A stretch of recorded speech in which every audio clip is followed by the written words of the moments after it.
बिस्मिल्लाहिर्रहमानिर्रहीम। अस्सलामु अलैकुम वरहमतुल्लाहि वबरकातुहू। नबी करीम सल्लल्लाहु अलैहि वसल्लम ने फरमाया, जब भी तुम्हें छींक आए तो तुम ये कलमात पढ़ा करो, अल्हम्दुलिल्लाह, सब तारीफ़ें अल्लाह के लिए हैं। और जो भी सुनेगा तुम्हारा दोस्त या भाई, वो क्या जवाब में कहेगा, यरहमुकल्लाह, अल्लाह तुम पर रहम फरमाए।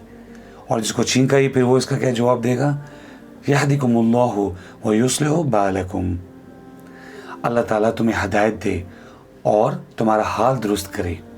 जी नाज़रीन, आपने देखा, जिसको छींक आई उसने पढ़ा अल्हम्दुलिल्लाह, जिसने सुना उसने पढ़ा यरहमुकल्लाह, और फिर जिसको छींक आई थी उसने दोबारा से उसको दुआ दी, यहदिकुमुल्लाह व युस्लिहु बालकुम।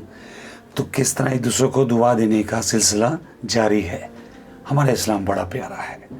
उम्मीद करता हूँ कि आप लोग याद करें और इसको पढ़ा करें एक दूसरे के लिए। अस्सलामु अलैकुम वरहमतुल्लाहि वबरकातुहू।